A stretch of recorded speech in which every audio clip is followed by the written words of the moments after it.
Welcome to our YouTube channel. तो दोस्तों, हमने अपने पिछले वीडियो में बात की थी CTET, UP TET, super TET की परीक्षा में हिंदी में आने वाले सिलेबस की, कि हमारे कौन कौन से टॉपिक परीक्षा के दृष्टिकोण से महत्वपूर्ण हैं। तो आज हम इस वीडियो में उसी टॉपिक में से सबसे पहले टॉपिक की वर्ण विचार की चर्चा करेंगे। तो जानते हैं वर्ण विचार क्या है, वर्ण विचार की परिभाषा क्या होती है। तो सबसे पहले इसको जानने के लिए एक सूत्र होता है जिसके माध्यम से हम ये जान सकते हैं कि वर्ण विचार किसे कहते हैं। वर्ण्यते अविव्यज्यते वा लघुतमो ध्वनि एन स वर्ण, अर्थात वर्ण भाषा की वह सबसे छोटी इकाई है जिसका खंडन अथवा विन्यास संभव नहीं होता, जैसे अ, ई, उ, क, ख, ग वर्ण है। अब हम जानेंगे कि हमारी हिंदी वर्णमाला में वर्णों की संख्या कुल कितनी होती है। जैसा कि सभी जानते हैं कि हमारी हिंदी वर्णमाला में कुल 52 वर्ण होते हैं। अब बात करेंगे हम वर्ण विन्यास की। तो दोस्तों, हम जानेंगे वर्ण विन्यास किसे कहते हैं। किसी भी शब्द को उसके लघुतम अर्थात छोटे रूप में लिख देना ही उस शब्द का वर्ण विन्यास है।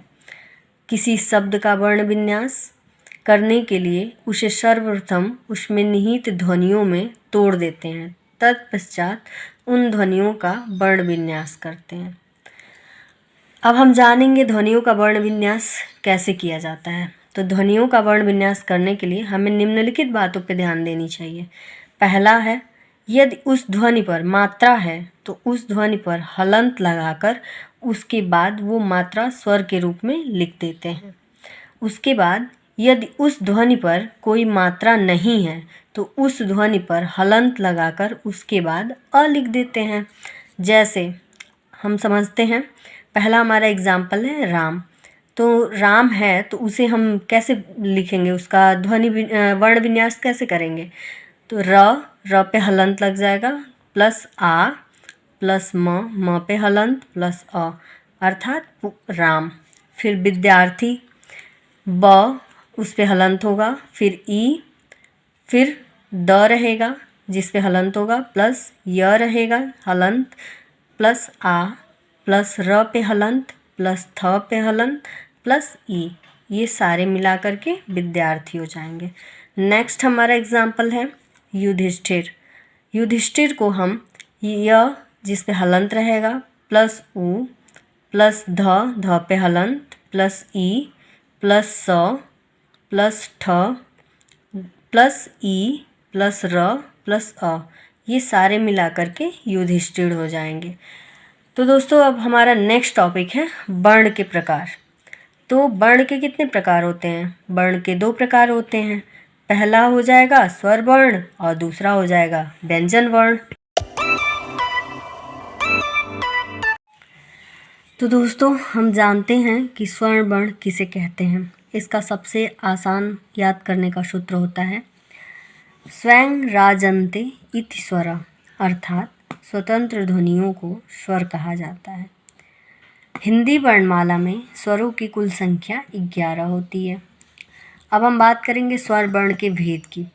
तो दोस्तों, स्वर वर्ण के कितने भेद होते हैं। तो स्वर वर्ण जो होता है वो 4 प्रकार का होता है, जिसमें पहला है मात्रा के आधार पे। तो मात्रा के आधार पे जो स्वर वर्ण होता है वो 3 प्रकार का होता है। मात्रा के आधार पे हमारा पहले स्वर है ह्रस्व स्वर। जिन स्वरों के उच्चारण में एक मात्रा का समय लगता है उन्हें ह्रस्व स्वर कहते हैं। इन्हें मूल स्वर भी कहा जाता है। इनकी संख्या कुल 4 होती है, जो है अ, ई, उ, री। इसके बाद हमारा आता है दीर्घ स्वर।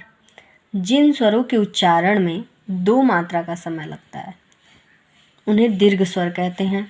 इनकी संख्या कुल 7 होती है, जैसे आ, ई, उ, ए, ओ, औ। उपर्युक्त 7 दीर्घ स्वरों में आ जो होता है वो मिल के बना होता है अ धन अ, अर्थात आ। ई जो होता है ई धन ई, इक्वल टू ई। ऊ जो होता है ऊ धन ओ से मिलके बना होता है।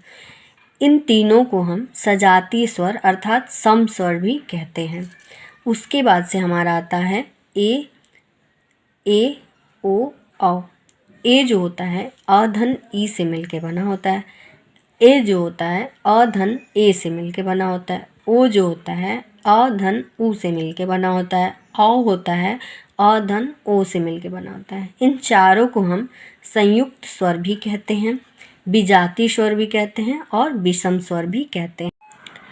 हमारा तीसरा स्वर है प्लुत स्वर। जिन स्वरों के उच्चारण में 3 मात्रा अथवा 2 से अधिक मात्रा का समय लगता है उन्हें हम प्लुत स्वर कहते हैं। इसका चिन्ह ऐसे होता है। प्लुत स्वर का प्रयोग किसी को पुकारने में किया जाता है। उसके बाद से हमारा दूसरे प्रकार का जो स्वर वर्ण है उसे हम होठों की आकृति के आधार पर डिफाइन करते हैं। ये 2 प्रकार के होते हैं। ए होता है वृत्ताकार और बी होता है अवृत्ताकार। वृत्ताकार में उ, ओ, औ आते हैं और अवृत्ताकार में अ, आ, ई, री, ए आते हैं। उसके बाद हमारा जो तीसरा स्वर वर्ण है वो जिह्वा की क्रियाशीलता के आधार पर विभेदित है, जो 3 प्रकार का होता है। ए होता है अग्र स्वर, बी होता है मध्य स्वर और सी होता है पश्च स्वर। जो अग्र स्वर होता है वह जिह्वा के अग्र भाग की क्रियाशीलता रहता है। इसमें ई, ए, री आते हैं और जो मध्य स्वर होता है वो जिह्वा का मध्य भाग क्रियाशील रहता है उसमें, जिसमें हमारा सिर्फ अ आता है। जो पश्च स्वर होते हैं उसमें हमारा तीसरा है जो पश्च स्वर, उसमें जिह्वा का जो पश्च भाग होता है अर्थात पीछे का भाग वो क्रियाशील रहता है। इसमें हमारा आता है आ, उ, ओ, औ। उसके बाद से हमारा जो स्वर्ण वर्ण है वो चौथे उसका जो भेद है वो है आभ्यंतर प्रयत्न के आधार पर अर्थात उच्चारण स्थान के आधार पर। इसके 4 प्रकार होते हैं, जिसमें पहला होता है समृद्ध स्वर। समृद्ध स्वर का मतलब क्या होता है? सम धन वृत्त अर्थात सम्य करूपेण मतलब पूरी तरह से। वृत्त का मतलब होता है ढका हुआ अथवा कम खुलना अर्थात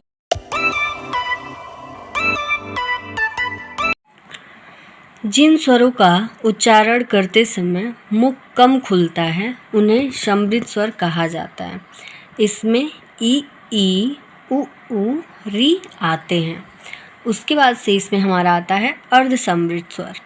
जिन स्वरों का उच्चारण करते समय मुख समृद्ध से थोड़ा अधिक खुलता है अर्थात जैसे मुख मान लीजिए कि समृद्ध में कम खुल रहा था, उससे थोड़ा सा अधिक अर्ध समृद्ध में खुलेगा, उसे हम अर्ध समृद्ध स्वर में रखेंगे। इसमें हमारा ए और ओ आता है।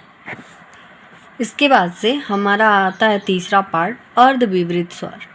अर्ध विवृत स्वर जिन स्वरों का उच्चारण करते समय मुख अर्ध समृद्ध से थोड़ा अधिक खुलता है उसे हम अर्ध विवृत स्वर कहते हैं, जिसमें अ, ए, औ आता है। उसके बाद से हमारा नेक्स्ट है विवृत स्वर। जिन स्वरों का उच्चारण करते समय मुख सर्वाधिक खुलता है उसे हम विवृत स्वर कहते हैं। इसमें हमारा आता है आ।